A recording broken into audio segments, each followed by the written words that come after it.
Oi, meus queridos! Tudo bem com vocês? Eu espero que bem. No vídeo de hoje a gente vai fazer quem? A Xepa.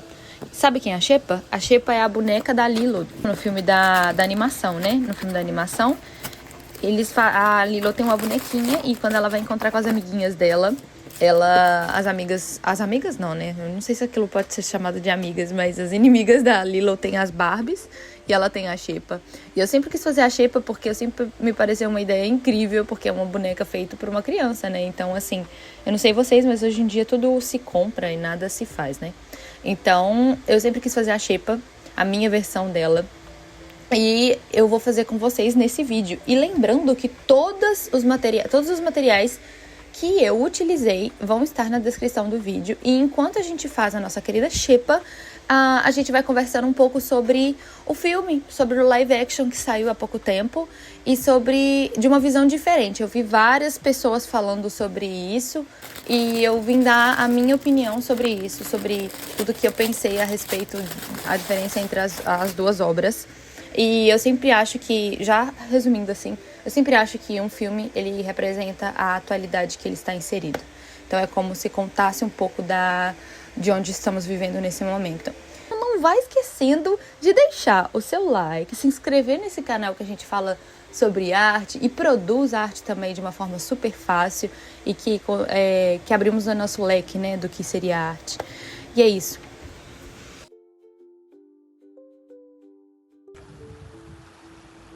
Então, no vídeo de hoje eu quero fazer algumas análises sobre a questão da arte no cinema, porque cinema é arte, obviamente.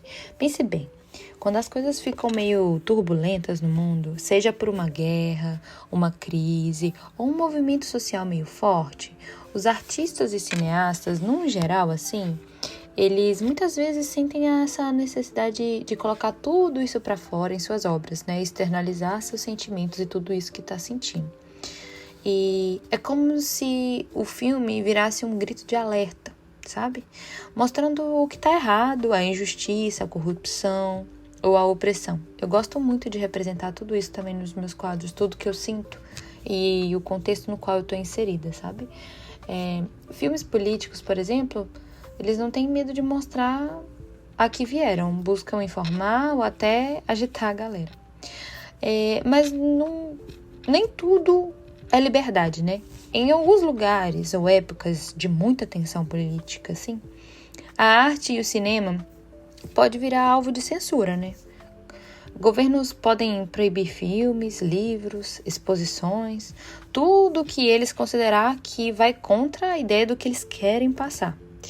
E isso é triste, porque leva à autocensura também, onde o próprio artista se freia com medo de ser perseguido, que a gente já viu muito na história.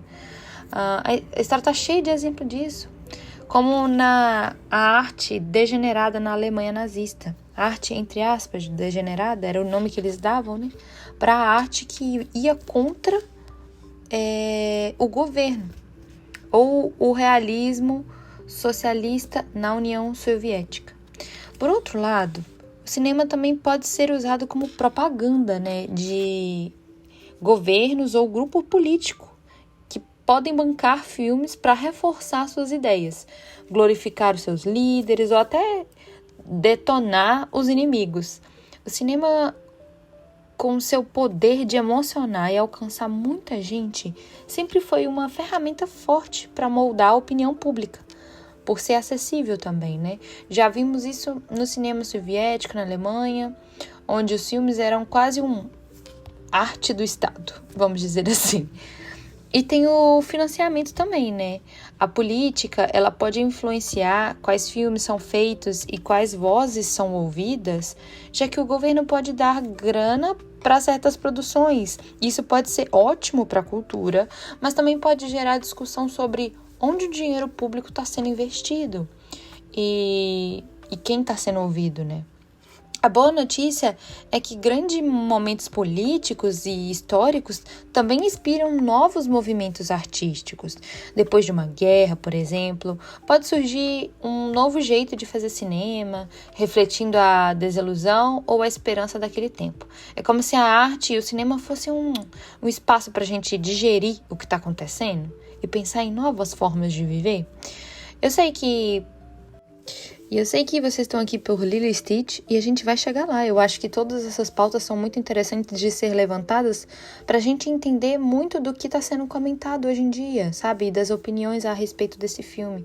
E não só esse, eu quero falar de outros também, como... Eu não sei se vocês já escutaram a música do Bad Bunny, O Que Lhe Passou a Hawaii, que é uma música sobre isso, faz uma crítica social bem direta, sabe? Ele toca na ferida da exploração cultural e turística lá no Havaí. Então, a música foi de forma meio irônica, mostrando como a ilha, que tem uma cultura tão rica e profunda, acaba sendo vista por muitos turistas apenas como um paraíso para férias, sabe? Sem se importar com a história e os desafios do povo local. É um lembrete de que o paraíso de uns pode ser o lugar de luta, né, de outros.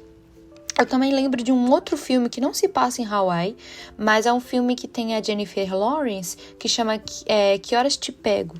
Lançou tem pouco tempo também, se eu não me engano foi ano passado, e ela tem muitas dificuldades para conseguir sobreviver na onde ela nasceu, que é uma ilha que faz parte, né, de Nova York, e as pessoas iam para lá como um destino turístico, e muitas pessoas compravam muitas casas por causa disso, e os moradores locais tinham muita dificuldade em poder sobreviver naquele local, né? Por causa desse preço que foi elevado da moradia e do custo de vida também por ter tanta gente querendo ir para lá. Mas filmes grandes, né, de Hollywood, eles têm um poder incrível de mexer com o nosso jeito de pensar. Eles chegam a milhares de pessoas e podem amplificar ideias, né? Um filme que fala de sustentabilidade ou igualdade de gênero, sei lá. Podem fazer assuntos explodir e debates, igual esse, por exemplo, que é o que mais tem no meu Instagram, é sobre Lilo e Stitch. Formas e percepções, a forma como um personagem ou uma cultura são mostrados no cinema pode reforçar ou quebrar estereótipos também. Pensa nos filmes que mostram minorias de um jeito mais autêntico, assim, como isso pode gerar empatia, né? Impactar emocionalmente a gente se conecta com os personagens, com a história, e isso pode mexer com os nossos valores e até com os nossos comportamentos, gerar debate, porque debate é uma coisa muito interessante para mudar, às vezes, alguns preconceitos que a gente tem, né? Um filme que vira febre, ele pode colocar certos temas na roda de conversa, forçando a sociedade ou as pessoas e tudo mais a pensar sobre coisas importantes, influenciar comportamentos, pode ser a moda, né? Na gíria também, ou até em coisas mais sérias, como as atitudes em relação à saúde. Criar um mundo imaginário, porque mesmo na fantasia, os filmes nos fazem questionar a nossa própria realidade, os nossos problemas, né, e suas possibilidades. Eu vi um filme muito interessante, assim, na Netflix, que se chamava Amor e Monstros, e era uma realidade distópica, onde os animais tinham sofrido, acho que era uma radiação, se eu não me engano, e eles se modificaram, cresceram, ficaram gigantes, e começaram até um pouco venenosos, eu acho, alguns animais que não eram venenosos pra gente, como ficaram grandes, acabaram virando venenosos. E as pessoas tinham que se isolar para conseguir sobreviver. E eu tava na época da pandemia, e isso me fez refletir muito sobre a questão do isolamento na pandemia, sabe? Então, por mais que às vezes é um mundo imaginário, ele faz a gente refletir sobre o nosso mundo também, né?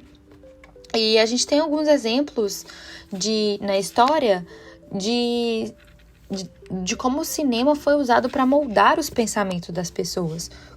Vou trazer aqui para vocês dois mais atuais, assim, inclusive um deles eu vi na escola, que é A Onda, de 2008, que é um filme alemão que mostrou como um regime autoritário pode manipular os jovens, e um alerta sobre o perigo do conformismo, né, de aceitar as coisas e ir pela manada, assim. Tem Parasita eu não vi, eu não posso falar muito, mas eu sei, que eu dei uma pesquisada, né, e é um filme sul-coreano, assim, eu devia ter visto, meu irmão inclusive viu. Fez um sucesso absurdo e expôs, né, de forma cruel a desigualdade social, gerando muita discussão. Também a gente tem que levar em consideração que o governo de todos os tipos, tanto os autoritários ou os democráticos, eles sempre viram o cinema uma ferramenta poderosa para espalhar suas ideias, né? Na Alemanha nazista, né, teve o filme O Triunfo da Vontade, de 1935, glorificando Hitler, enquanto O Judeu Eterno, de 1940, demonizava os judeus e justificando a perseguição, né? Também teve no Brasil, na era Vargas e na ditadura militar, o cinema também foi usado para controlar a informação e promover a imagem do governo. Então, assim, para mim, Lilo e Stitch, o desenho de 2002, ele é uma crítica discreta, né?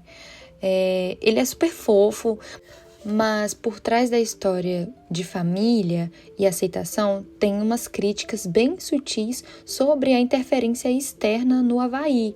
O filme mostra a Lilo e a Nani, irmãs havaianas, lidando, né, com a pobreza e a ameaça de serem separadas por os assistentes sociais, que é um ex-agente da CIA, que representa essa autoridade de fora, né, que vem lá dos Estados Unidos, a costa, né, a valorização da Ohana, que é a família estendida, né, é um contraponto à ideia de que a família pode ser desmantelada por burocracias. E tem até uma cena que critica o turismo excessivo, mostrando como a cultura local é explorada. E você vê o quanto a Nani se desvencilha, se tenta, sabe, ao máximo conseguir continuar morando na ilha onde ela cresceu com os pais dela, né? E o custo de vida lá é cada vez mais exorbitante e isso é uma das coisas que mais dificulta para ela conseguir criar a Lilo. A minha cabeça viaja e eu penso se o live action de Lilo e Stitch, que está para sair agora, né, que saiu agora em 2025, foi feito com uma intenção diferente, sabe? Tipo, será que ele poderia ser usado para passar a ideia de que a anexação do Havaí nos Estados Unidos foi algo bom?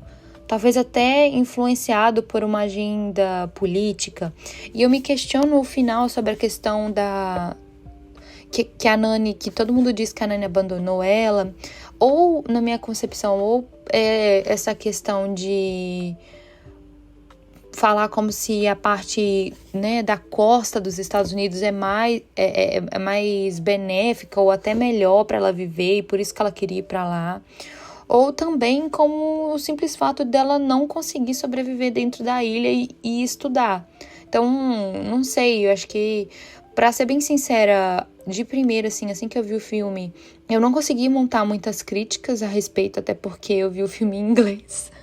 Então, eu sei, o meu inglês já devia estar melhor e ele é até ok, mas eu não sei porque esse filme da Lilo e Stitch eu estava esperando que eu fosse entender muito, porque eu já vi outros filmes em inglês e eu conseguia entender muito bem. Eu não sei se era a linguagem que eles utilizaram ou o que foi, mas eu não consegui pegar muita coisa. Então, assim, o que eu gostei no filme foi essa questão de conseguir visualizar um filme da minha infância sendo feito real, né? Tipo, em live action. Então, eu me emocionei muito.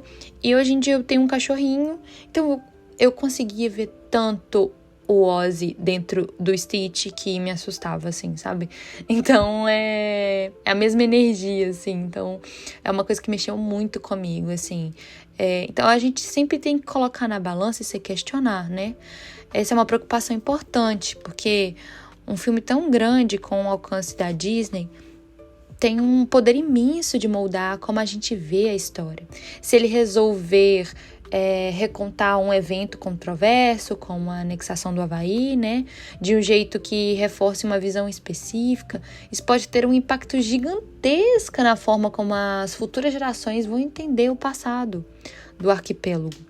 A grande questão é que, na minha opinião, né, até que ponto esse filme